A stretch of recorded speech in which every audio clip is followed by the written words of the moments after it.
all experienced the pandemic.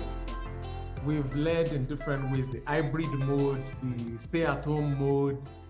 For you as a leader, as well as a leadership expert, as well as a leadership scholar, what new skills do you see that leaders must bring to the fore as we transition from the pandemic era to the post-pandemic era? What's changing in terms of how leadership effectiveness can be achieved? Thank you, Akin.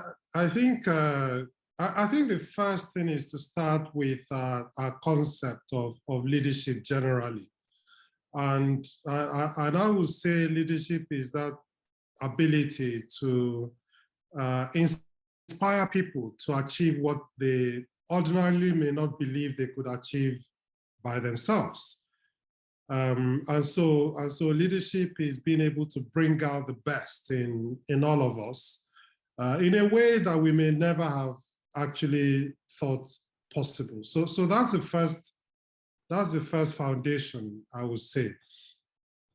Therefore, when constraints and unforeseen circumstances intervene, the leader must be able to continue to provide that inspiration and that leadership and that faith and belief that that challenge can be overcome. And that was exactly what happened with the COVID-19 pandemic. So as you know, everybody had their year planned out, and then by February, March, the pandemic hit, and people had to learn to do things differently. And so some of the things that came to mind at the time is that, first of all, you suddenly had a scenario where people who were used to going to work were suddenly staying at home. You had marital tensions, believe it or not. You had issues with access to the internet, access to electric power, without which people could simply not connect to do the work. And so as leaders, we had to think very carefully about equipping people to be able to work differently. And so that's why we made provision for alternative power supply for all our staff. We made provision to pay for data for them to be able to work remotely.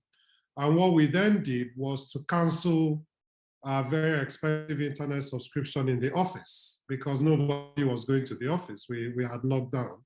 And so the savings from what we would have paid for internet in the office, what we would have paid for electricity and diesel, were able to use to cushion the effects, the financial effect of working at home on our staff. And then the other thing we had to worry about was the mental health of our staff, because for a couple of months or so, everybody was locked down, nobody could go out. You couldn't even go out to exercise at some point. And that has an effect on people's mental health. The usual camaraderie you get from mixing with others in the office was suddenly no longer there. You had to restrict yourself to your home. And in some cases, some people live in just one room. It's not everybody that lives in accommodation where you could move from, say, a study to a bedroom to a sitting room. Some people live in one room. So to be confined into just that one room had an effect on people's mental health. Not being able to relate with colleagues, not being able to go out was tough for a lot of people. And so as leaders, we have to recognize that. We make provision for people to have access to counseling services and people that could, talk to them to improve their emotional well-being. We encourage people to take up physical exercises, even within their own homes. We found out that people were actually working longer hours than they were when they were going to the office, because it's from bed to computer and back to bed.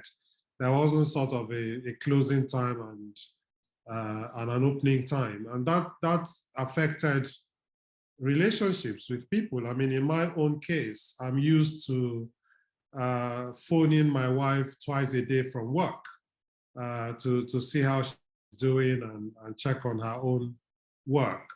And I was suddenly in this situation where I'm at home, but I'm not at home. So I'm at home in the study, but I'm not at home. And so I found that I eventually actually had to adopt the same approach of phoning my wife twice a day, even though she was in the next room to me, because we're involved in back-to-back meetings. And then you realize also that people, while someone could come into your office and ask you a question and you have a discussion for 10, 15 minutes, everybody was booking meetings for an hour.